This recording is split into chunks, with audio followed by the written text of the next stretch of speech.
bit of a ritual for me, stopping in here to unwind before heading home. The beer was always ice cold, the food consistently excellent, and frankly, there was nothing particularly pressing waiting for me at home by my own design. Lisa, my favorite server in the world, was chatting with me as usual about nothing important when she casually mentioned that a young couple had just walked in, new faces she hadn't seen before. Since the other server was tied up with a table, Lisa went over to greet them. The pair looked uncertain about where to sit, so Lisa exchanged a few words with them before pointing directly in my direction. I watched as the couple made their way over. From a distance, they had that unmistakable look of siblings, maybe even twins. There was something vaguely familiar about them, though I was sure I'd never seen them before. "Excuse us, sir, but is your name Porter?" the young woman asked when they reached me. "Yes, it is." "What's this about?" I replied, trying to sound neutral. I had no idea who they were or what they could possibly want, and while I wasn't exactly unfriendly, I wasn't rolling out the welcome mat either. "Are you Thomas Jacob Porter, sometimes called Tom, or even TJ?" she continued. "Yes, that's right," I said, my curiosity now piqued. "Now that we've established you know who I am, would you mind telling me who I'm talking to?" It had been years since anyone called me TJ. We think you're our father. "I'm Rebecca, and this is Andrew," the young woman said, her voice wavering with a mix of hope and hesitation, as if their names alone should make everything clear. But they didn't. "I'm sorry, but I think you've got the wrong guy," I replied, trying to keep my tone steady. "I've never had any children." "You must be mistaken." That was the absolute truth. My divorce had been over 2 decades ago, and I knew for certain my ex-wife and I never had kids. If she'd had any children since, they certainly weren't mine. And there hadn't been any other relationships in my life that could have resulted in 2 grown kids like these. "Look, I'm sorry, but I need to go," I said, glancing away. Then, turning to Lisa, I added, "Lisa, can you just put this on my tab? I'll be back next Friday like always." Without waiting for a response, I stood up and headed for the exit. The young couple remained silent, their eyes following me as I walked out of the pub. I drove home to my cabin attached to a campground I owned part of. The cabin could be accessed, with permission, via the campground or by knowing where to turn off the access road. Well, it wasn't really a cabin, I just called it that. It was a 2-story log house with 3 bedrooms, 2 baths, living room, den, and kitchen dining room. It was far more room than I needed. It came with the campground and my partners didn't want to live in it. They owned a large, spacious house about a kilometer away. They needed the room because of their 5 kids. The visit of the 2 young people stirred up long-buried memories I had hoped were buried forever. I am a computer security consultant and also an instructor at a small community college near Halifax, Nova Scotia. I've been with the college about 15 years now and also consult with small and medium-sized businesses as a sideline. Though my partner and his wife and I are equal owners of the campground, we have little to do with the day-to-day operation of it. We have a very capable manager who runs it for us. We might help out when it's really busy, but usually we just stay out of the way. 23 years ago, I was just a young guy out of university with a brand new degree in computer science. My ex-wife, Maggie, had graduated with a nursing degree, and we were married shortly after graduating. Our life was great. We were young and in love, and had the world by the neck. A couple of years after getting married, we bit the bullet and purchased a small house in the West End of Vancouver, British Columbia. It wasn't too far from St. Paul's Hospital where Maggie was an OR nurse.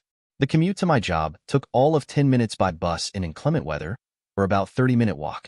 My work was new and interesting since it was the early days of the internet.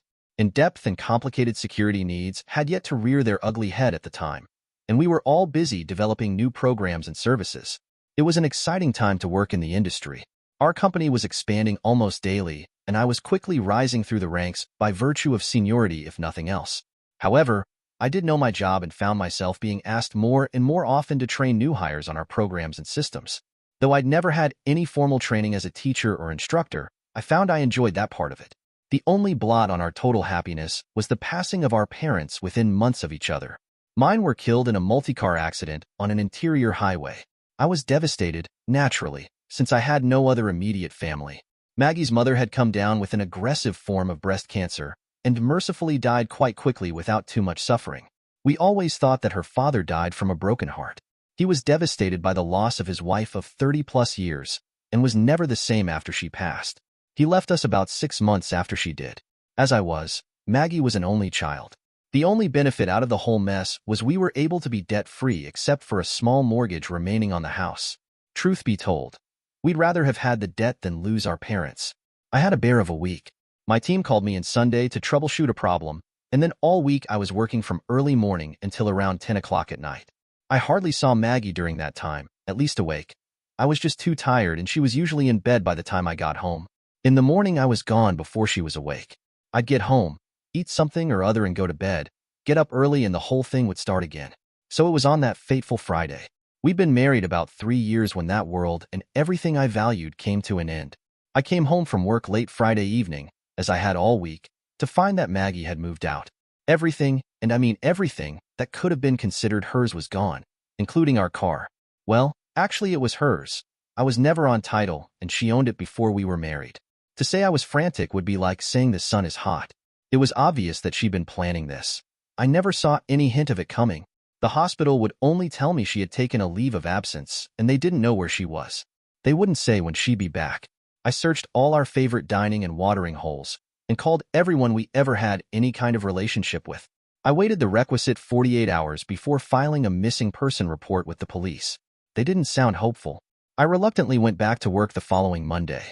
Even my PA, Kathleen, or Kate, could see that I was just going through the motions. It was hell, not knowing where the love of my life was or why she had left. We had hardly ever had an argument in all the years we had known each other, and never a fight. It was a mystery that I wouldn't solve for many years. I determined, in my own mind, over the ensuing weeks that she had found someone else. I was heartbroken, but if it made Maggie happy, then I'd try to forget her and move on. My lawyer called me about 2 weeks later and told me he had some documents I had to sign. I had no idea what was coming when I walked into his office and was presented with divorce papers citing irreconcilable differences. On her lawyer's instructions, Maggie's location could and would not be revealed. Defeated, I signed before leaving my lawyer's office. He'd explained the various options open to me. I didn't like any of them.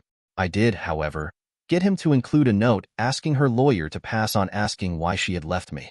I never heard back, and a few months later I was single again. After a couple of months living in a fog, I sold the house. After paying off the mortgage, there was a good amount of money left. I put half of the proceeds in an account in Maggie's name and informed my lawyer, who of course knew who Maggie's lawyer was, that I had done so. She could access the money anytime she wanted. I still loved her, though I was devastated by what she had done. I didn't know for certain that she had someone new in her life, but if she did, it was better that I was out of it. After selling the house, I resigned from my job, with a vague plan of traveling for a while before settling down. Was I running away? You're damned right I was, hopefully into a new life without memories. It was a tearful goodbye with my loyal PA Kate. She and her husband were the only islands of sanity in my world. I told her, truthfully, that I didn't know where I was going. I made vague promises to let her know if I ever settled down. I piled everything I owned into my Ford F-250, purchased with part of the proceeds from the sale of the house, and departed Vancouver forever. I haven't been back since. I virtually worked my way across Canada over the next 2 years. If I found a place I liked, I'd find some inexpensive accommodation and then find some work in the computer industry. Usually, it was retail sales and repairs. My credentials were never questioned. I had my certificates with me, probably the most valuable items I owned. I'd work for a few weeks or months, then move on. Eventually, I ended up in Nova Scotia. After exploring the province, which is actually not all that large when you get down to it, I ended up in a small town that is virtually a suburb of Halifax. It was there I met my future partner and his wife. I had found work in a large computer store, and he had come in asking about setting up internet access for a campground. Since I was the most qualified of anyone on staff to discuss it, we ended up talking about it over a coffee. He came in quite a few more times to pick my brain. I finally told him that to save driving into Halifax every time he had a question, why not just call me at home since I lived out that way, or I could meet with him on weekends at the campground that was giving him so many problems. I made several visits to the campground over the following weeks. They were spending quite a bit of money on it to upgrade so it could be open all year round. Apparently, there was a good market for winter camping, and not many places to accommodate the demand. Since I had helped so much with the campground, Walter and Amber offered me a partnership. They were trying to raise enough money to finish their modernization project. I had the funds to invest and did so. In return, I received my partnership and use of the cabin attached to the grounds. Of course, I paid for all the utilities and improvements, but it was still pretty cheap living. Once I got established, I found I could make a better living as a consultant than just selling for a large store. About this time, computer viruses and their assorted cousins were becoming too common. I decided to learn everything I could about the security aspect of computing by taking online courses and night courses at a local college. Within a couple of years, I was a leading authority on internet security, at least in my small part of the planet. I kept my consulting business small enough that I could handle everything myself. I had a small, but dedicated, client base that I looked after very well. About this time, I was approached by the college about maybe running night classes for adults who wanted to learn about computers, just the basics for email, internet surfing, and the like. The pay wouldn't be much, classes would only buy about 3 hours a week anyway, and I could teach most of the stuff off the cuff. I took the gig and found that I was again enjoying the teaching aspects of the computer industry. I talked to the dean over coffee one day and suggested a formal curriculum with qualified teachers or instructors.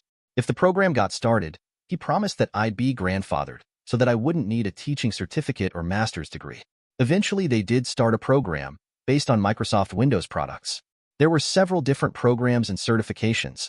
I taught computer networking and security. I had found my niche. Over the years since I arrived in Halifax, I never had a serious relationship, nor did I want one. After what had happened with my marriage and Maggie just walking out, to say I was gun-shy would be a drastic understatement. I did have several short-term relationships, of course, but I think my partners could sense that these were going nowhere and most left after a short time. I couldn't and wouldn't blame them. Unknown to me while I was traveling and before getting settled in Nova Scotia, things were developing at a rapid pace back in Vancouver. Kate, my ex-PA, happened to come across a very pregnant Maggie in a department store not long after the divorce was final and a couple of months after I'd left Vancouver. She confronted her about leaving and virtually destroying me. Maggie had been pregnant with twins when she left me. I never knew. What transpired next I learned many years later. It seemed that someone had seen me having lunch with a beautiful woman one day and thought we were just too friendly. Whoever it was reported this to Maggie, who, instead of asking or talking to me about it, jumped to a natural and incorrect conclusion. My long days at work and short nights at home over that week had me, in her mind, having an affair. My ex-PA convinced Maggie to return with her to the office and she could check dates and luncheon engagements I'd had. Kate kept records of everything from the day she had been hired. They were able to pinpoint the lunch date in question. It turned out that the beautiful woman was the head of the marketing department. Yes, she was very beautiful and very married. We had a good working relationship, and that's all it ever was. What had been reported to Maggie was a misunderstanding and a mistake. If Maggie wanted, a meeting could be arranged since the woman still was head of marketing and would verify what Maggie was being told. Maggie became unglued, apparently, when she realized what had happened, and they almost called for an ambulance to have her admitted to hospital. Before they did, she got composed enough to thank my ex-PA and provide contact details in the event that I ever did get in touch with her or anyone in the company. Of course, I never did. She then contacted my lawyer who couldn't give her much more information other than the large sum of money on deposit with a local bank in her name. He had also provided the information to her lawyer. I guess he hadn't got in touch with her. Unfortunately for everyone, the address provided on the account turned out to be the law office. I had virtually disappeared. In the months that followed, Rebecca and Andrew were born. Maggie continued to try to find me, to no avail since the internet was fairly new and she didn't have the knowledge or resources to use it, and she didn't have any idea where to start looking. Now she was a single mother with twins and a missing father that knew nothing of them. With the help of the money I'd left for her and her job in nursing, she was able to provide a good home and education for the kids. Eventually, she stopped trying to find me, accepting the fact that I had disappeared from her life. Rebecca, as she grew older, wasn't all that convinced that I couldn't be found once she and her brother were told about their father. She and Andrew had grown up with the internet and were well aware of what could be done. She initiated a wide-sweeping web search over a period of weeks that eventually found my square peg in the round hole. How she narrowed it down to me, I don't know, and never did discover. But knowing how the internet works and the resources available, I could hazard a pretty good guess how she managed. Of course, they didn't know for sure that their search was correct, and it would be some time before they would have a chance to check it out. They never did tell their mom that their search had probably been successful since they didn't want to get her hopes up yet again. She had accepted that I had disappeared and hadn't discussed the situation with her children in years. As it turned out, finding me became quite urgent. Andrew had developed a medical condition that could only be cured, if that's the word, by an organ transplant from, preferably, a male relative. In short, me. Rebecca was certain that she had found me living and working just outside Halifax. She was disappointed to find that there were absolutely no photos of me on the net, which may or may not have clinched it for her. She and Andrew made arrangements to fly to Halifax and track me down. Their excuse to Maggie was that they wanted to visit the East Coast since they'd never been there. That fateful Friday, they had missed me at the college by about an hour, but a helpful clerk told them about my stopping at the pub for supper on Fridays and had given them directions on how to get there.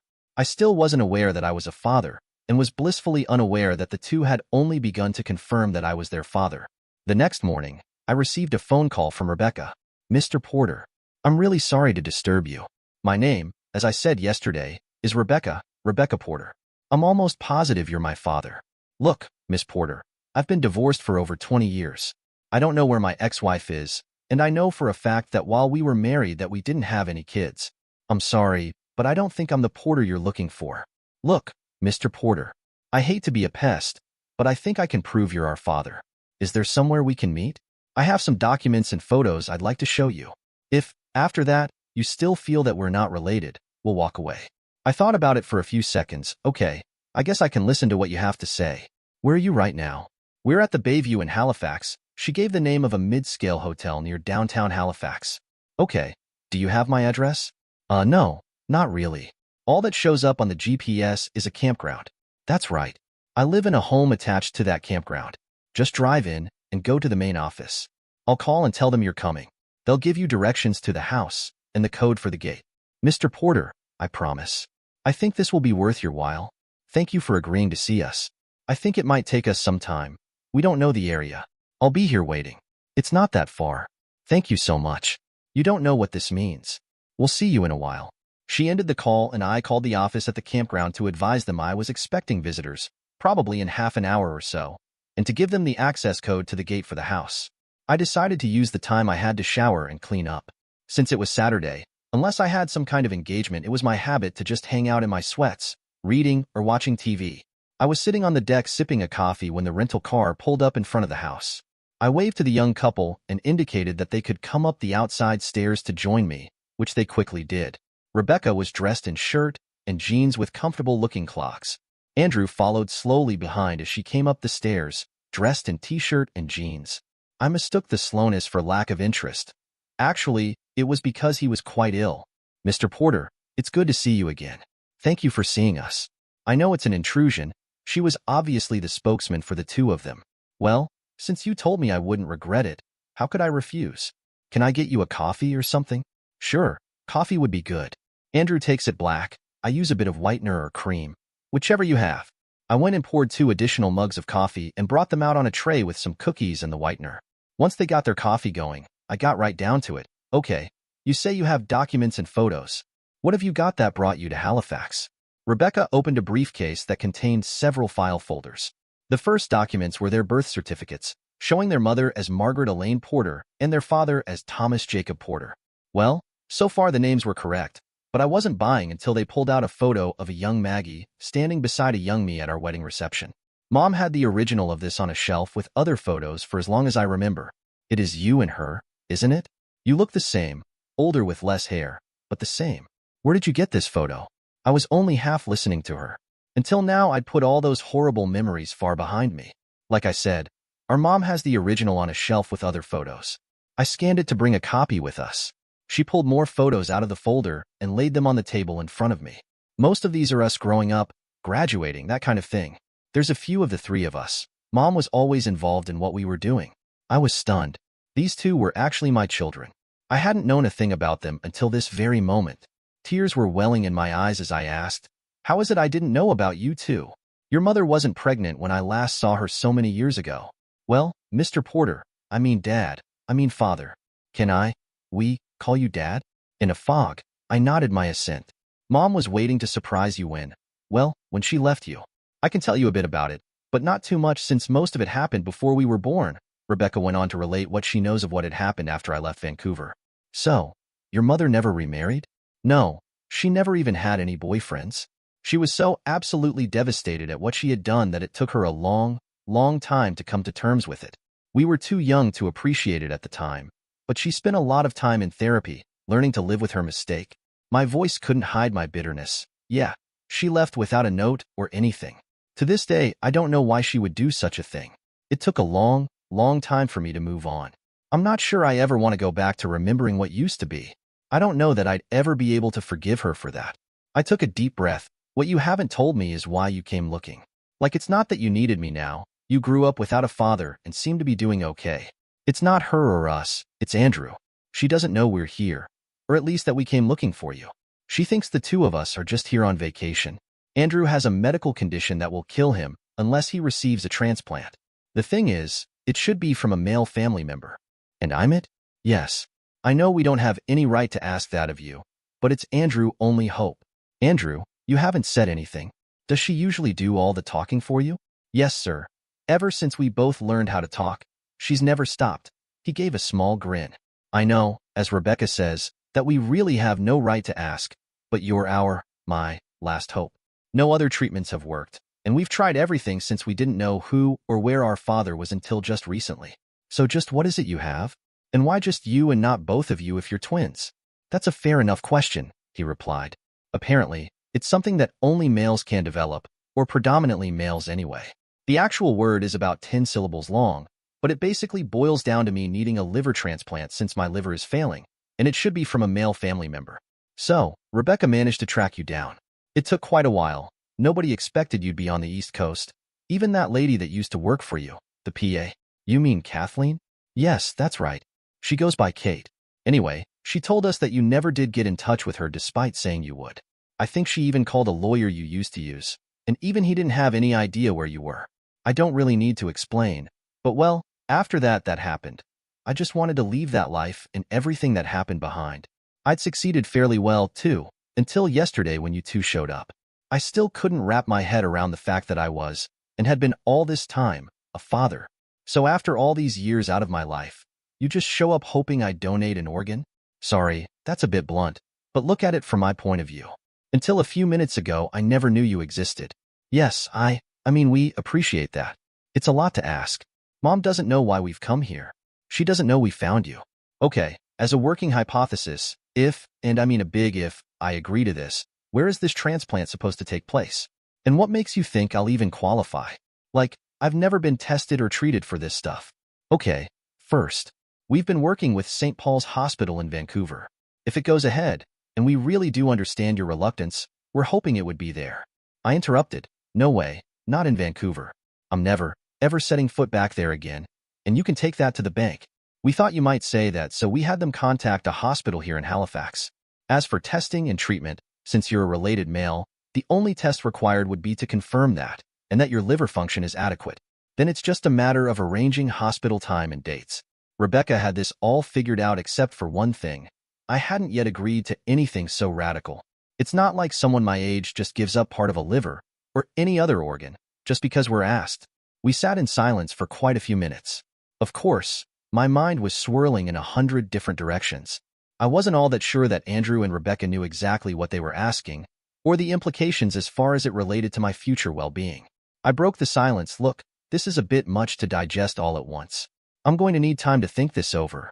Of course, we understand, Dad. It's sudden and it's a big, huge favor to ask from someone we've just met and who doesn't know us. We'll leave you to sort it out. We'll be at the Bayview for a couple more days. Maybe do some sightseeing while we're here, since that's why Mom thinks we're here. She picked up their birth certificates and a few other documents, but left the photos. Maggie had been and still was a good-looking woman. She'd aged well, better than I had. I assured Andrew and Rebecca that I'd be in touch in the next day or so. I needed to talk this over with someone whose judgment I trusted and wouldn't be tainted by emotion. I found myself back at my favorite pub. Lisa was working, as was another server, but it wasn't all that busy. Tom, you're here on a Saturday? Are you okay? She joked. Well, sort of, I replied in a subdued tone. Lisa, I need to talk to someone I can trust. When do you get your break? You're not okay, are you? Why me? She asked. 'Cause I can trust you to be objective. You're a people person. I need someone I trust to listen and give me a pointer on how to handle this. Okay, Tom. I'll let the boss know I'm taking my break early. Why don't you go sit in that booth over there? She pointed to a quiet booth in the far corner, where we won't be interrupted. You've got me curious and worried now. Oh, it's nothing for you to worry about, honest. I just want, no need, your opinion. Okay, go sit down. I'll be there in a moment. She went in back to let the boss know her change of plans. Lisa is one of the few people I really trust. Her husband is in the Navy, but she made it well known to anybody who tried anything that she was a one-man woman. She wouldn't fool around on her husband during his long deployments. That was one of the reasons I valued her opinion. I had a respect for her that I had for very few people. She joined me in the booth, bringing coffees instead of the usual beer. I related the story as I knew it to that point, including the fact that Maggie didn't know the real reason the kids had traveled down here. So there you have it. I just want your opinion on being a donor. I'm torn between saying no since I don't know them from a hole in the wall to yes, because he's my own flesh and blood. I just don't know, Lisa. I just don't. Well, I don't know that I can give you a totally objective opinion. Simply put, I think of you as a friend. In all the years you've come in here, you've never put a move on me or tried to pick me up or anything. You're one of the few who treat me like a real person. But looking at it from your son's point of view, I can see why they're here. You're his last hope for a fairly normal life. So you think I should agree? I didn't say that. I just think that they've run out of choices. So, it's me or maybe a machine or even death. Is that what you mean? Exactly. What I think is that you should spend a few days with them before deciding. Go sightseeing. Show them around as if they're just visitors to the city, which they are. That will give you a chance to get to know them, to see if you even want to consider going ahead. The worst that could happen is that you get to see parts of the city again that you probably haven't seen for a while. God, I'm glad I came and talked to you. I hadn't thought of that at all, and they did mention doing some sightseeing. Thank you, Lisa. You are a true friend. You're more than welcome, Tom. Happy to help. Now, I've got to get back to work. Oh no, I'm sorry. I talked all through your dinner break. Not really. I usually just grab a coffee and put my feet up. I eat when I get home. Tom, I'm glad I could help, really. Now, go sightseeing. I'll call them in the morning. Thanks, Lisa. Good night. I left the pub feeling better than I had for quite a few hours. As Lisa had said, if nothing else, I'd get to visit my city again. I called the hotel early the next morning, hoping that Rebecca and Andrew hadn't already left on their adventures. I offered to show them around the various sites and maybe visit a few places that most tourists didn't get to see. I called my boss at home saying it was a family emergency. He said he'd arrange for a substitute for a few days. Well, it might be only a few right now, but maybe more later. I'd known within those few days. It was fun being a tour guide. I'd forgotten, or at least taken for granted, how much the city had to offer visitors. For 3 days, we were on the go from almost dawn to well after dusk. I found that Andrew tired easily, and our pace was more or less dictated by his ability to keep up. I know that in a few places, he was happy to have the wheelchair provided so Rebecca or I could push him around. I found myself warming to these two young, genuine people. There were no airs, no pretensions. Just two young, funny, genuine people who were happy to have me as a tour guide through this wonderful city. Despite my initial misgivings, I found myself thoroughly enjoying being with them and showing the sights. They frankly admitted that they knew virtually nothing about the east coast of Canada, other than the little information passed on in history and geography classes. True to my word, I got them into some places that the usual tourist would never see and avoided some of the worst tourist traps. Finally, it had to end. Their time was up, and I had to go back to classes for another month. I had decided, even before the last day, that if I qualified, I would be a donor for Andrew. However, I didn't tell them until our last night together at dinner. When I made my surprise announcement, it was met with a stunned silence. They truly hadn't expected me to make a decision so soon. Okay, now here's how it is. I'm quite willing to be a donor for Andrew if all the tests are okay and the powers that be, whoever they are, decide it can be done. However, there are a couple of stipulations. Agreed? I would donate, but it would be on my terms. They nodded. So I continued. First, it's between the three of us, nobody else, including your mother. She is not to know where I am or what I'm doing. You'll probably have to tell her that I'm the donor, but that's all she needs to know. Second, it must take place in early July. That will give me most of the summer to recover. I don't have any idea what the time frame is, so you'll have to get the clinic to clue me in. Third, the first two conditions are non-negotiable. This is between the three of us and the hospital. Nobody, and I do mean nobody, else. Do we understand each other? 7 kinds of emotions danced across their faces before Rebecca came to my side of the table and gave me a huge hug. Andrew reached across and took my hand in both of his. They were too overcome to speak for a couple of minutes. Finally, Rebecca said, "Well, you know how to make a memorable evening. We can't even begin to thank you. We know you've thought a lot about it, so I won't ask if you really mean what you say. As for the rest, well, we'll work it out somehow. I'll call the clinic in Vancouver tomorrow so they can get the ball rolling here. Can I give them your work number as well as home? Sure, and I'll make sure you have my cell too. They can always get hold of me on it. We finished dinner and, since they had an early flight, we made an early night of it. I was both glad and sad to see them go, but knew I'd be talking to them often over the next few weeks. If everything went according to plan, I'd see them again in early July, about 6 weeks from now. I returned to my home and prepared for classes the next day. My students would be taking their certification exams over the next weeks, and I was certain there would be a lot of last-minute questions. At noon the next day, I was just starting my lunch break when my cell warbled an incoming call. It was the transplant clinic. Would I be available for initial screening on Friday? I set up a time and arranged for a substitute instructor to take my class for a couple of hours. Other than taking a lot of time, like hurry up and wait, the initial testing didn't amount to much, mostly taking numerous vials of blood and pissing in the bottle. If these were good, the next batch would be more thorough. I was able to arrange that any further testing would be done in late afternoon, so as not to be too disruptive for my students. I was also able to emphasize to the nurse, very young, very pretty, and very officious, that my students took precedence, especially since it was nearing year-end. Over the next few weeks, I gave more blood than a vampire, pissed in more bottles than I knew existed, and had more interviews than I thought necessary. In the end, I was deemed suitable, and now it was up to the hospital to schedule the surgeries. As I told Rebecca and Andrew, it had to be early July so I would have the whole summer to recover.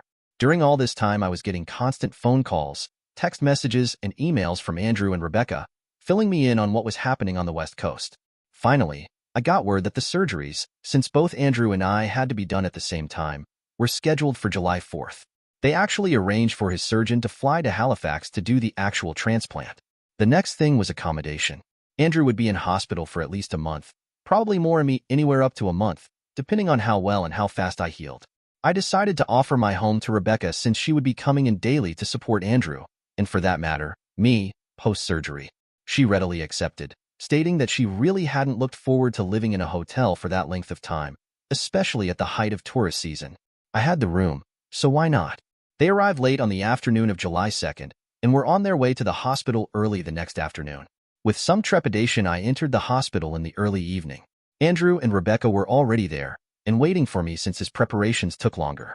They had told me early evening, so early evening it was when I showed up. They must have an express lane for organ donors, since as soon as I told the admitting desk why I was there, they couldn't do enough for me. I had my own personal escort to take me to my ward, where she sat with me until one of the nurses came in and told her they, meaning the medical staff, would take it from there. I wasn't allowed anything to eat or drink. However, I was allowed to suck on ice cubes for my dry throat. Eventually, I fell into a restless sleep. A nurse woke me up at some ungodly hour to prep me for surgery. Then the gas passer came in to tell me what to expect. The last person I saw before going into surgery was the actual surgeon. He explained, again, exactly what was going to happen and asked if I had any questions. When I asked why this stuff always takes place at the crack of dawn, he and the nurses laughed and I relaxed a bit. I would be fine. I have no idea what time it was when I regained consciousness. My side hurt abominably and my throat felt dry and raw. It took a few moments to realize where I was and why I was there. A nurse must have been either sitting with me or very nearby, since she was there almost as soon as I awoke. "Mr. Porter, welcome back. The surgery went well, and you're both recovering. Andrew isn't awake yet. Can I get you anything?" I'm paraphrasing since I have no idea exactly what she said. Only the "went well" part took hold in my conscience. I must have gone back to sleep. The next time I awoke, it was dark. The same nurse must have been waiting for me to regain consciousness again, since she was there as soon as I opened my eyes. Now I realized why my throat felt dry and raw. There was a tube stuck down it. That sort of inhibited talking, so my responses were limited to nods or shakes of my head. She made some notes on the ubiquitous chart, adjusted something on the 4 attached to my arm, and I was asleep again. The next time I awoke, it was still dark, but that damn tube had been removed from my throat. A different nurse was there now, and she made similar comments as to welcome back, etc. I was able to get her to give me a sip of cold water. It felt like heaven going down my sore throat. Of course, my side and back hurt from where they had removed a piece of my liver. I was just beginning to appreciate why exactly I was in a hospital. The nurse assured me that rest was the best thing for my recovery. The surgeon would be in sometime in the morning to see me, and the staff would be happy to give me any help I needed. It would be a few hours before I knew exactly what that would entail. I had no experience with bedpans and the like, and I wouldn't wish that on anyone. It was about the 4th day since the operation when Rebecca came to see me. Oh, she'd been there before, quite a few times, but I wasn't aware enough to realize it. She again expressed her and Andrew gratitude for donating a piece of my liver. We talked of many mundane things over the ensuing days. She had given my home a thorough cleaning, sort of as therapy to take her mind off of what was going on in the hospital. She had met my partners and told them what was going on and why she was in the house. In all the confusion, I hadn't mentioned it to them for the simple reason I hadn't seen them for what seemed like months. They would make a point of coming to visit before I was sent home. I could tell Rebecca was holding something back, but I wasn't in any shape to press the issue. Anyway, whatever it was, there was nothing I could do about it. In the early stages of my recovery, they had allowed me to see Andrew. I had been assured that the transplant went well, and he was recovering nicely. He would, however, spend quite a long time in ICU. I had been moved to a semi-private ward after 2 days. I wondered if Andrew would be moved into the ward with me. It would make sense for us and for visitors. Early one afternoon, I woke up from one of my many naps and sensed that someone was sitting beside my bed. The room was fairly dark, but I could tell it was her, though I couldn't make out any features. Whoever she wasn't at first aware I was awake until I stirred and reached to get some water. "Hello, Tom," said Maggie. "Now let's check the story from Margaret. My name is Margaret Elaine Porter, and this is about how, because of one stupid immature moment, I totally screwed up my life and basically ruined that of a good, innocent man. Tom and I met in high school, and were pretty much inseparable from the start. We dated through university, though we never lived together, and married just after we both graduated. I was a nurse and got hired on as an OR nurse with St. Paul's Hospital in Vancouver. Tom had a job waiting for him at a large software development company located near the downtown area. We had a good life. We made love whenever the urge took us. There was no schedule or date. We were both paid well and were able to buy a small house on a good-sized lot in Vancouver's Trinity West End. There were, and are, lots of young professionals living in that area. We did all the usual things that young couples do, and we had a very active social life. Both of our parents had passed, within months of each other, and it allowed us to be debt-free except for the mortgage on our house. It seemed we were always on the go, and loved living that life. One day I was having lunch with a couple of other nurses in the cafeteria when one mentioned that she had seen my husband, Tom, having lunch with a very attractive woman, and that they seemed to be on more than friendly terms. I thought nothing much of it at the time.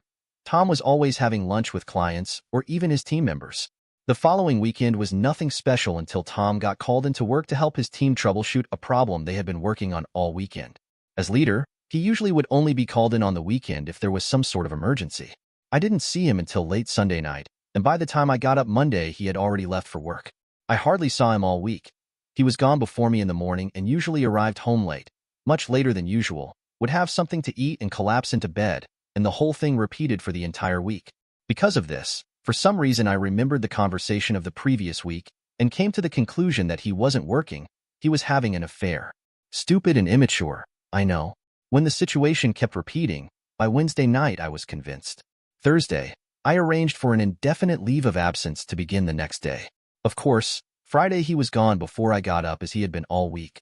Shortly after he left for work, I packed everything I owned, or thought was mine, into my car.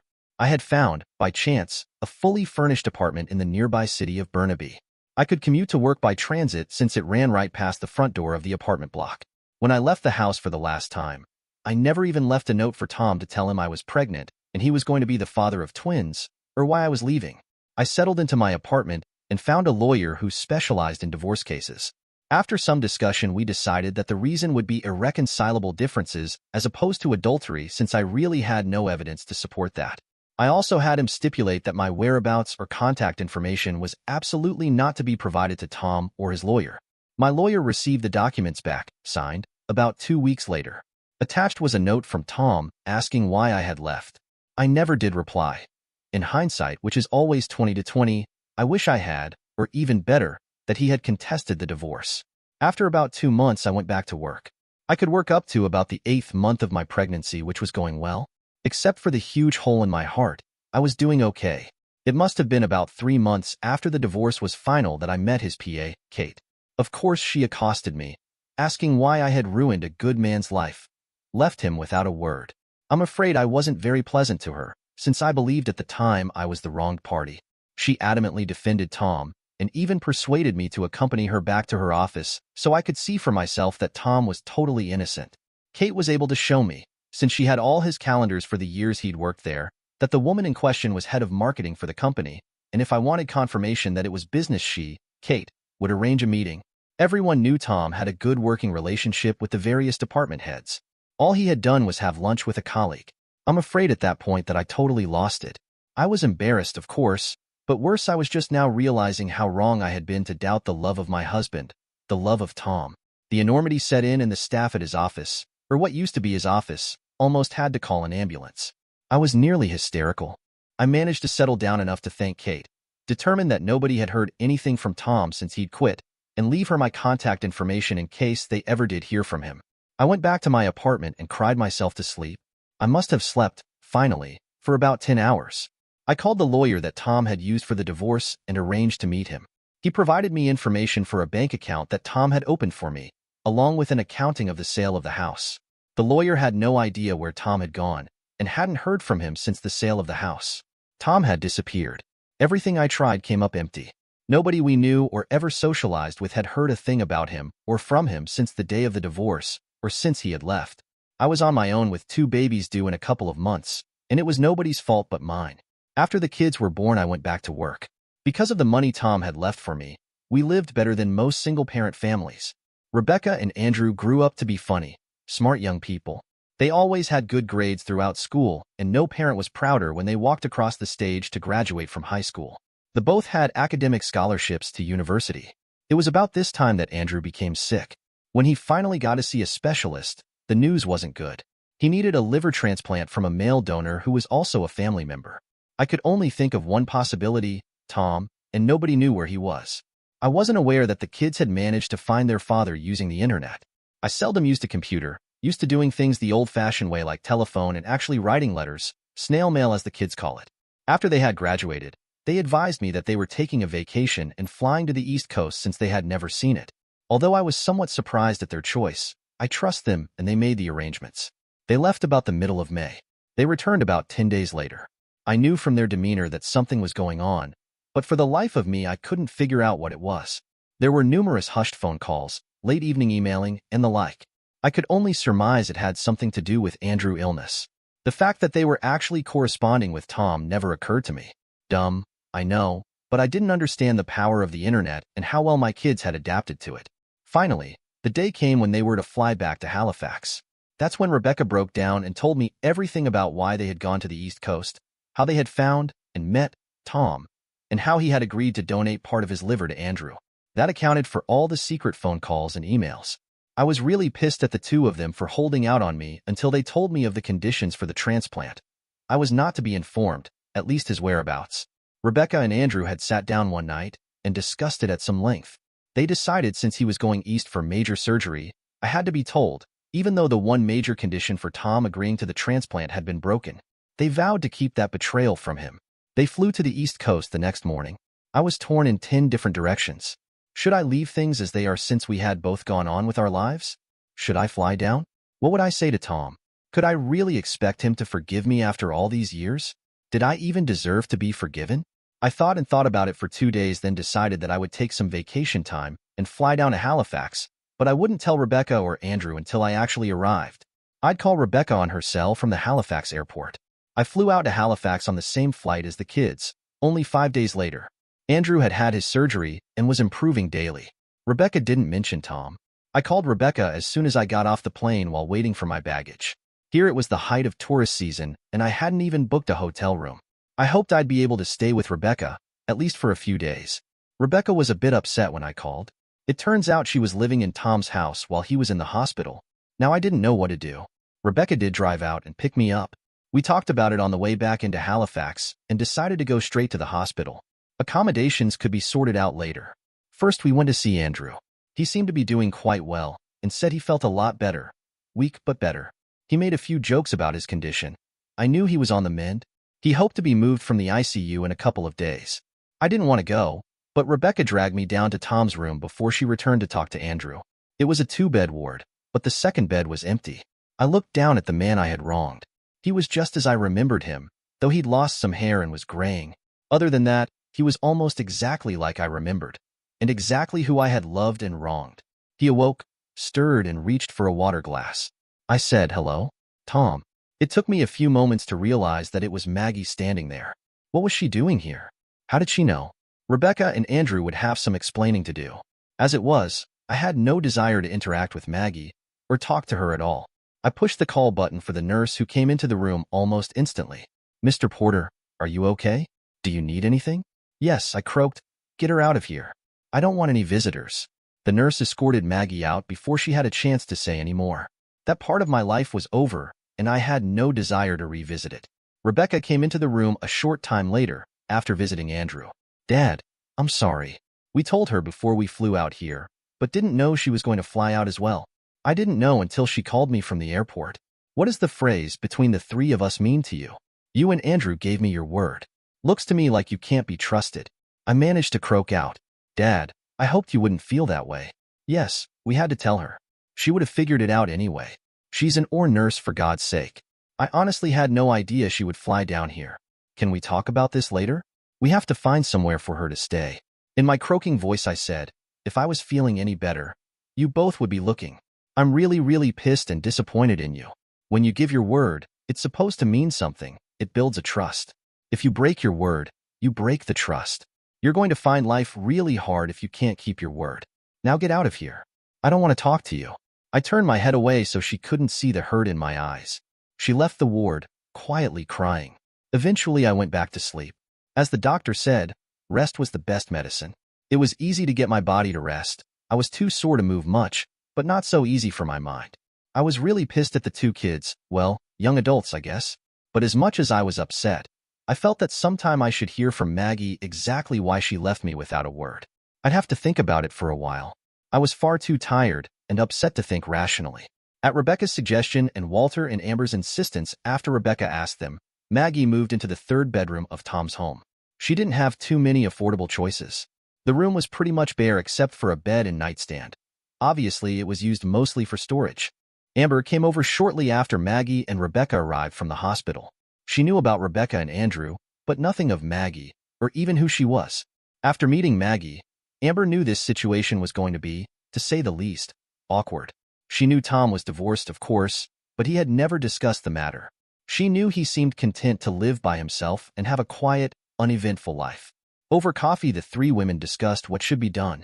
It wouldn't be fair to ask Maggie to move, and there was little likelihood of her finding somewhere to stay for more than a night or two. After a lot of talking about the various alternatives, they decided that Maggie would stay there, at least for the time being, and nothing would be said to Tom. If she was still here when he was released from hospital, they would deal with that at that time. The following day, Rebecca and Maggie went to visit Andrew. They didn't want to take a chance of further aggravating Tom, so didn't go to his room, or even let him know they had been visiting. They were still with Andrew when Walter and Amber came to visit Tom. The next day, my partner and his wife showed up for a visit. They were busy helping at the campground. It was that time of year, and it was pretty much full every night. Walter said the usual platitudes and hoped I'd get well. Amber, on the other hand, said she wanted to get something off her chest. She had met and chatted with both Rebecca and Maggie yesterday.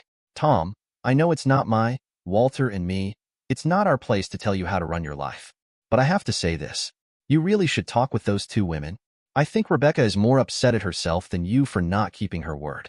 After she left the hospital yesterday, she was feeling pretty miserable. Yes, she broke her word, but to a certain extent you have to look at it from her point of view. They were coming here so her brother could have major surgery. Maggie is a nurse. There's no way on God's green earth they'd be able to hide that from her. They did well to keep the secret as long as they did.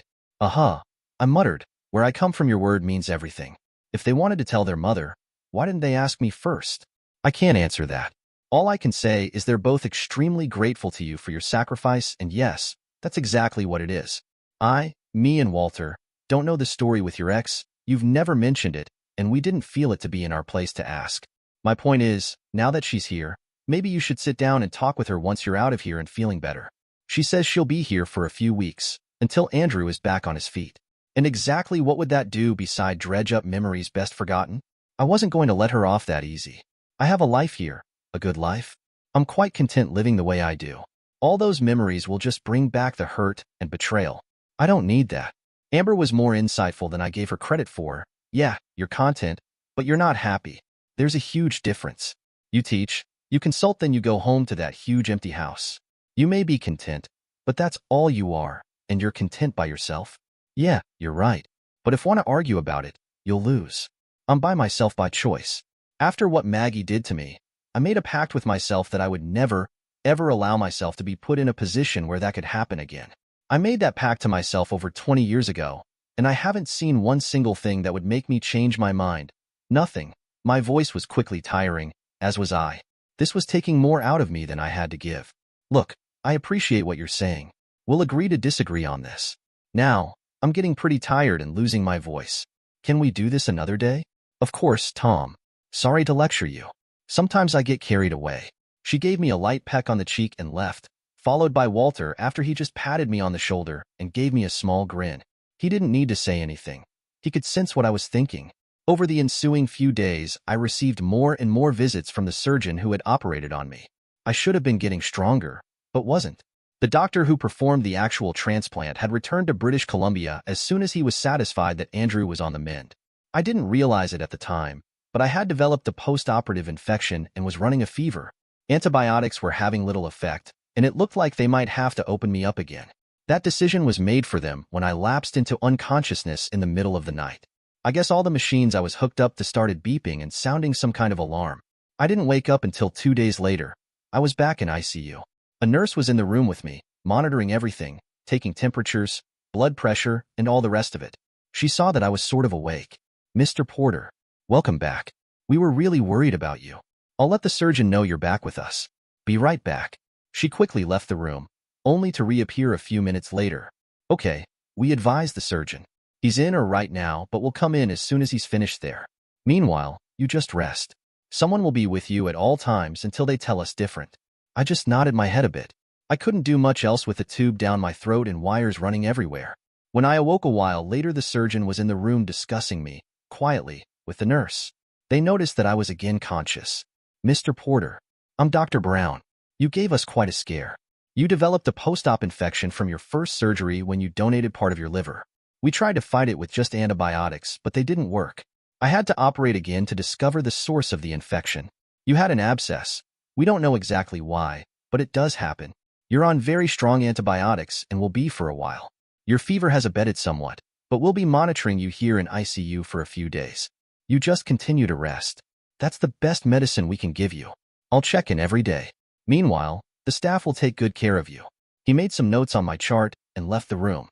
The nurse came over and fluffed my pillow and asked if I was comfortable. I didn't honestly know. I heard all over. Mercifully, I went back to sleep. The next time I woke up, Rebecca was sitting beside my bed, reading a novel. As soon as she noticed I was awake, she left to let the nurses know and came back. Dad, we were so scared. Me and Andrew, don't want to lose you again. She looked like she was crying, or at least had been. As soon as a nurse comes, I'll go let Andrew know. He's worried sick. He's getting better and might be released in a few weeks. He's down in the same room you were in before they had to operate again. I could only nod my head slightly. That damn tube was still down my throat. It had been sore and raw before. Now it was worse. A nurse came in to check my vital signs. Sort of redundant since that's what the machines were doing, but I guess they needed a person to actually do it once in a while. She made a note on the chart and told me that as soon as Dr. Brown was available, they'd get the tube removed from my throat. I guess I was well enough to breathe on my own, again. Rebecca had freed up the staff by agreeing to sit with me. The nurses weren't too far away and checked everything frequently. I went back to sleep again. I was having this weird dream. Someone was talking to me, telling me about their life. I couldn't tell who it was, but I thought I should know this person. I was fairly certain it was a female, but I couldn't see any features. The voice was quiet and comforting. I slept on. Sometime later, I'm not sure if I woke up or just regained consciousness. Light was streaming into the room through the half-open blinds. I could see someone standing there, looking out the window, but had no way of knowing who it was. To my eyes, it was just a silhouette. I ached all over, and my throat felt raw from that damn tube still in it. The machines surrounding me continued their monotonous beep, beep, beep. The silhouette turned and walked back toward my bed. Finally, I could see her features. It was Maggie. Now I was confused. What was she doing here? And why am I here? And where is here, exactly? These thoughts came flooding through my mind as I tried to figure out what was going on. Gradually it came back. The transplant, the infection. But that didn't explain Maggie. She wasn't supposed to be here. As I found out later, Rebecca had agreed to sit with me for most of the day. Of course, she wanted to be with her brother who was apparently well on the mend. Maggie had agreed to sit with me during the late evening and early morning hours, usually from about 11 p.m. to 6 a.m. The reasoning was that I would probably be okay with Rebecca, but not with Maggie. The reasoning was correct. A few days after I was again removed from ICU and put in a semi-private ward, Rebecca came in to visit after having visited Andrew, who was in a ward across the hall from mine. He, too, was in a semi-private ward and, like me, had no roommates at the present time. Anyway, Rebecca came in with an envelope in her hand. "Dad. Hi. How are you feeling?" She did the normal platitudes. I was still a bit pissed at her and Andrew for breaking their word, at least without talking to me first. I had already talked to her about that and didn't want to bring up the subject again. "Hi, Rebecca. How's Andrew doing? He should be up and around soon. No? He's doing good, Dad. He's up and walking a bit, and you should be too." "Yeah, I know. Probably tomorrow if Dr. Brown gives the go-ahead." I was curious about the envelope, but didn't ask. I didn't even know if it was for or about me. If it was, I'd find out soon enough. The answer to my unasked question arrived almost immediately. "Dad, I know you don't want to talk about Mom. Please, just hear me out. I already told you about what happened after you left Vancouver. I don't know the whole story, of course, since we weren't around then. Mom wrote you a letter, a long one, explaining what happened and why. Me and Andrew, ask is that you at least read it." With some trepidation, Rebecca handed me the envelope. I didn't open it. Time enough for that later. "So, your mother is still here?" "Yes, and before you ask, she's been staying with me at your house." I was almost ready to become unglued at the unwanted and, to my mind, unwarranted intrusion into my life when she quickly continued. "I talked it over with your partners since you weren't in any shape to talk to us. Me. Anyway, they suggested that she stay with me since you weren't there anyway. She's used the small third bedroom. We all know you won't like it, and believe me, we understand. But she had nowhere else to go. I was, as she had surmised, well and truly pissed at the whole bunch of them, my partners included. She could have gone back home to Vancouver, or better yet stayed there," I said. I tried, unsuccessfully, to keep the anger out of my voice. "Dad, that was the plan. As soon as Andrew was out of ICU and on the mend, she was going to go back to Vancouver. Then you got that infection. Dad, every night while you were in ICU she sat with you. All night. I was there during the day, and she was with you every night. I know you probably don't remember, but she talked to you, and basically said everything that's in the letter. She was pleading, on the verge of bursting into tears. And I guess everything is supposed to be just hunky-dory and back to normal. I don't think so. Nobody expects that, Dad. Mom just wants you to hear from her what happened and why. That's all. She has no expectations. That's good, because I'm not even sure if I want to read her explanation. That happened a long time ago, and I have no interest in revisiting the past. If anything, I'd prefer it stay buried. Now, if you'll excuse me, I'm tired." I rolled over on my good side, summarily dismissing her. I could hear her crying as she left the ward and closed the door. I got the okay from Dr. Brown to start walking, at first up and down the hall of the wards, then I'd progress to the treadmill in the physiotherapy unit. I have to say that if this is what old age feels like, I want to die young. It took days before I could walk the length of the hallway unaided, and that was only a matter of 100 feet or so. My time on the treadmill was measured, at first in seconds, and later in minutes. It took weeks before I felt that I was walking at a somewhat normal pace. 2 days after Rebecca had dropped off the letter from Maggie, I finally got around to reading it. I didn't want to at first, since I sort of knew what was coming from my talks with Rebecca and Andrew, but I'd never, at least consciously, heard it from Maggie herself. Letter from Maggie to Tom. Dear Tom, now that I've found you, or at least Rebecca and Andrew have, I feel it my responsibility to tell you what happened and why over 20 years ago. This is not to excuse my actions. I wronged you totally. Everything that happened after I left you is my fault. I have lived with my guilt ever since that terrible time. This is what I did, and why. About a week before I left you, I was having lunch with a couple of fellow nurses. One of them mentioned that she had seen you having lunch with a beautiful woman, and that you appeared to be more than friendly. I didn't think anything of it at the time because you always told me you were having lunch with clients or colleagues. Anyway, the following Sunday you got called into work. Your team was having trouble with some code they were working on or something. You came home late and were gone the next morning before I was up. This repeated for the rest of the week. I never saw you. You came home after I'd gone to bed and were gone in the morning before I was awake. By Wednesday, I remembered the conversation with the other nurse. I convinced myself that you were having an affair. Thursday, I arranged for an immediate leave of absence and planned to leave the house, our house, after you had gone to work on the Friday, and that's what I did. Tom, I was so So wrong. I jumped to the conclusion that you were having an affair. With the hours you were putting in, I didn't see you at all that week. Instead of calling your office and talking to you, or waiting up until you got home, in my mind I'd already decided that I was leaving you to your new lover. Tom, if that's what made you happy, I was willing to get out of your life, totally. I didn't understand it since I thought we were happy, so much in love. I should never have doubted that. That's why I gave my lawyer instructions about not revealing my whereabouts. You didn't fight the divorce. I didn't answer the note you sent back with the divorce papers since you only asked why I had left and I assumed that you already knew. I don't know why, but if you had fought the divorce or I had answered your note, my mistake could have been corrected and our lives would have been totally different. I didn't want to tell you about the twins. If you weren't going to be their dad, you had no reason to know about them. Tom, it just tore me up. I was bitter for a long, long time. It wasn't until I ran across your PA, Kate, in a supermarket that I found out how wrong I was. She talked me into going back to your office and checking your appointment calendar. We determined that you were having lunch with the manager of marketing. I admit that she is a beautiful woman, but as I found out, she was very married and would not have thought of having an affair with you or anyone else. You were just having lunch with a colleague. Kate offered to let me talk to her, but by now I realized what I had done, how much I had wronged you.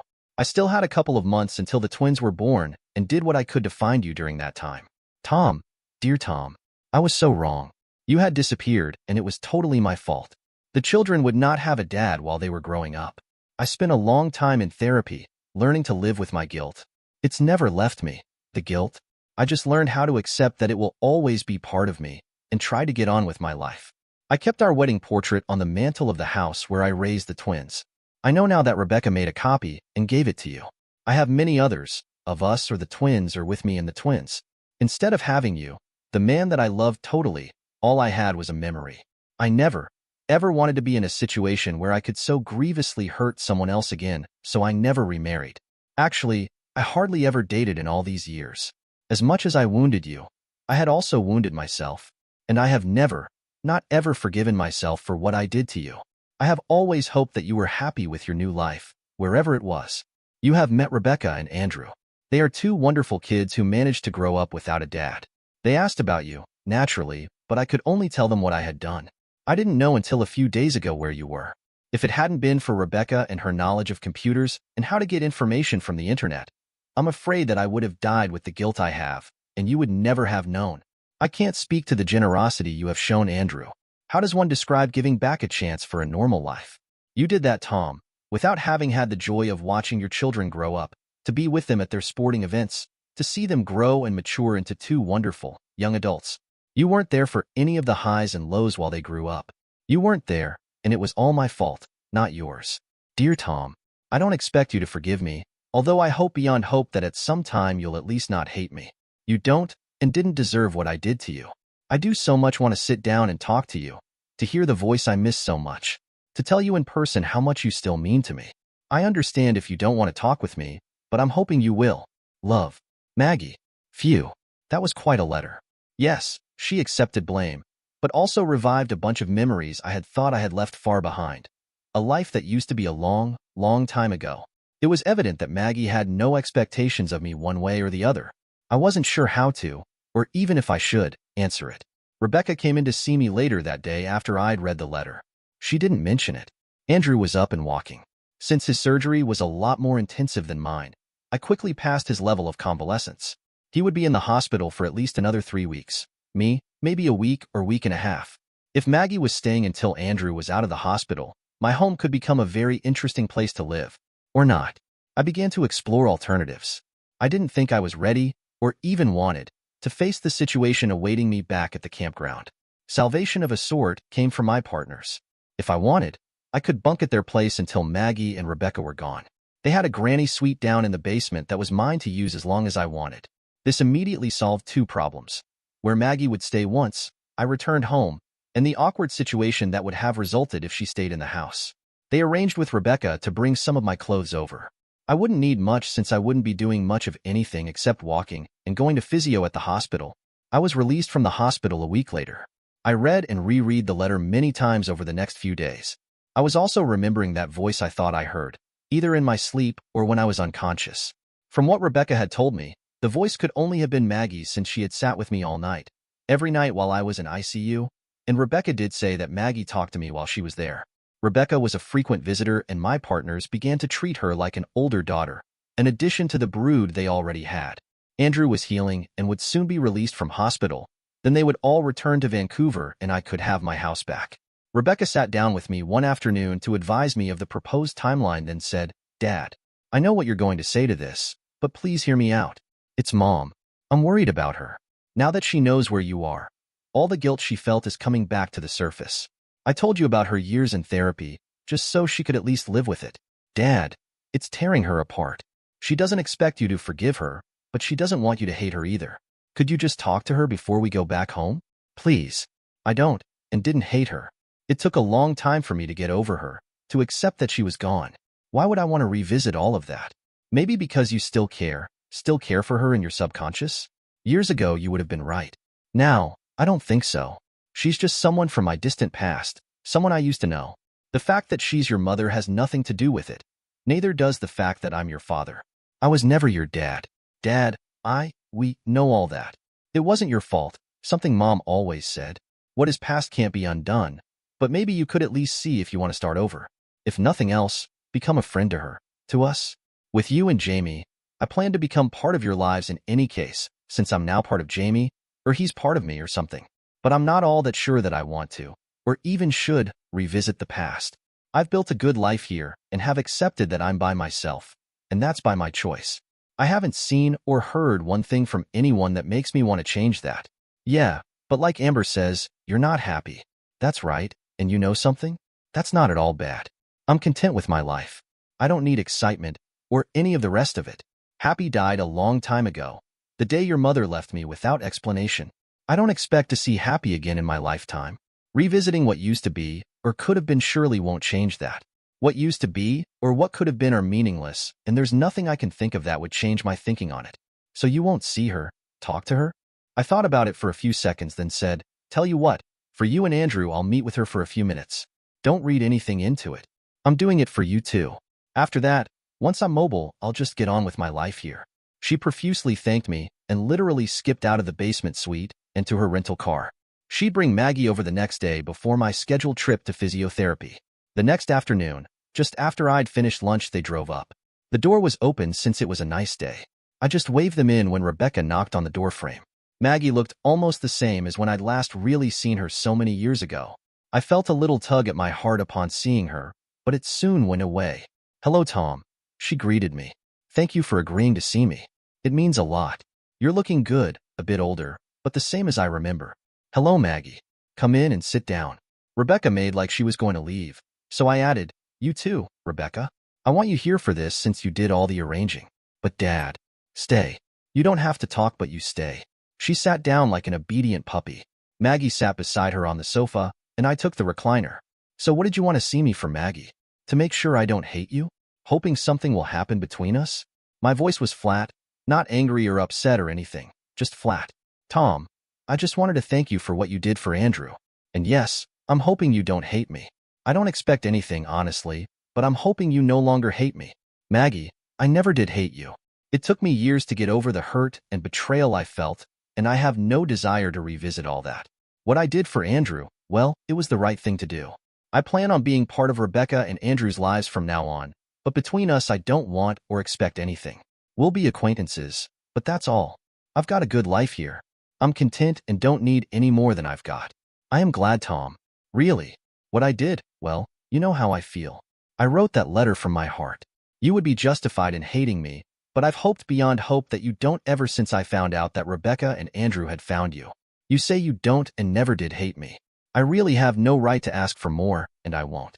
As for the kids, we welcome you to be part of their lives. You deserve that, at least. You're welcome to visit anytime you want.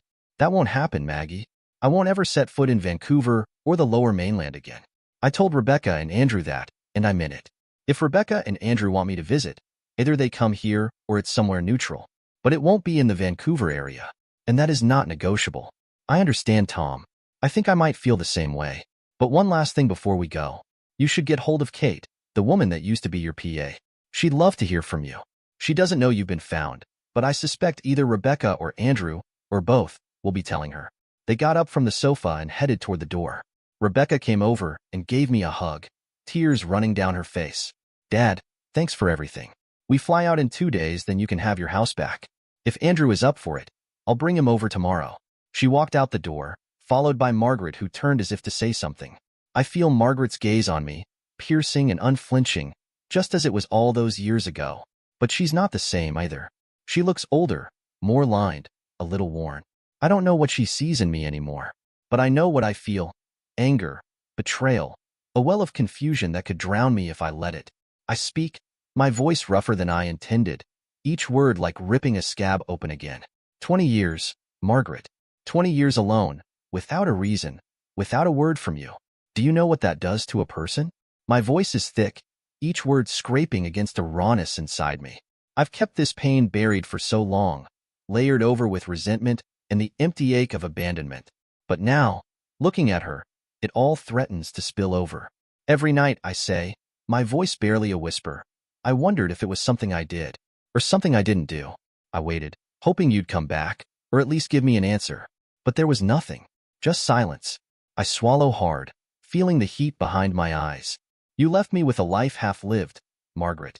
Do you have any idea what it feels like to be haunted by someone who's still alive? She tries to speak, but I can't let her, not now. Not when the words have finally clawed their way out. I spent 20 years, I continue, trying to numb myself, to forget the love I still felt for you, even though it made no sense. I kept telling myself that one day I'd move on, but the truth is, I've been stuck in that same place. I'm hollow. I'm tired of reaching out to emptiness, hoping for warmth that never comes. I take a shaky breath, feeling my chest tighten with each word. I don't want anyone in my life now. I don't want to love, to be loved, to hold on to something only to have it slip through my fingers again. I've suffered enough, and I don't have anything left to give. There's a deep ache in my chest, spreading, stealing my breath. My vision blurs as the world tilts, and suddenly, I'm sinking, darkness pressing in.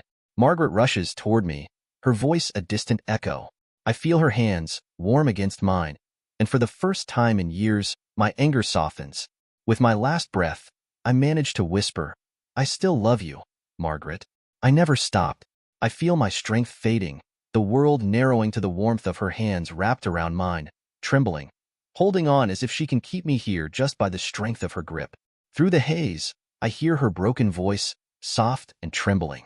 Oh, Tom, please, don't leave me now, she whispers, her words choked with tears. I'm sorry. I'm so sorry. I loved you. I always loved you.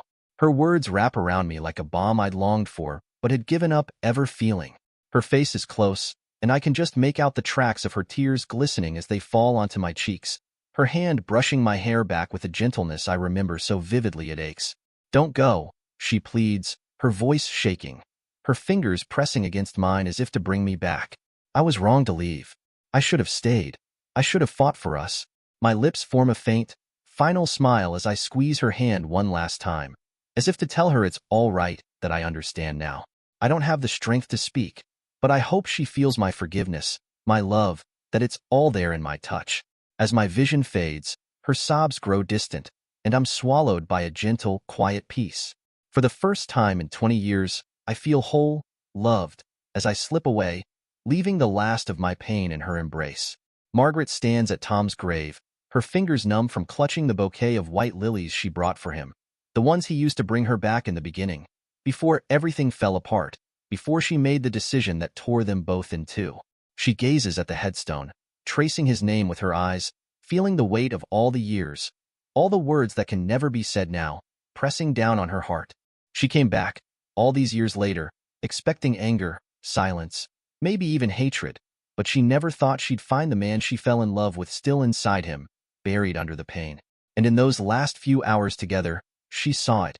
His love for her, undimmed, still there, and she felt the ache of every lost year fill her to breaking. Margaret swallows hard, feeling the ache rise again, bitter and relentless. She was the one who left, she reminds herself. She was the one who let her fear get in the way, who chose to run instead of fight. And when she finally returned, it was for something as desperate and practical as a liver for their son, never expecting that it would mean standing face to face with the man she had wronged, the man she had loved, even when she couldn't bear to admit it. And now, In a cruel twist, she has lost him all over again, this time forever. A new kind of emptiness gnaws at her, deeper than before, because now she knows what it could have been. She had him back, if only for a heartbeat, only to lose him again. Tears slipped down her face, falling onto the flowers she's placed at his grave. She kneels down, the earth cool beneath her, and she touches the stone, hoping somehow he can feel her there. I loved you, Tom, she whispers, her voice breaking. I always did. I thought I was protecting myself by leaving, by hiding, but it only left us both broken. She closes her eyes, remembering his last breath, the forgiveness in his eyes, the words she'll never forget. I still love you, Margaret. Those words echo in her mind, both a balm and a wound, and she clings to them, feeling both the relief and the sting of his forgiveness. I'll carry you with me, she says softly, brushing her fingertips against the cool stone as if it were his hand, as if she could feel his warmth one last time. I'll carry your love and your forgiveness, and I'll try to forgive myself, too. I'm so sorry, Tom. I'm sorry for all the years we lost. With a final, lingering touch, Margaret rises, leaving the flowers at his grave, her heart raw and aching but a little lighter. She walks away, her steps slow, the weight of her grief tempered by the knowledge that he loved her until the very end. And now, with his forgiveness resting deep within her, she knows that somehow she'll find a way to carry on.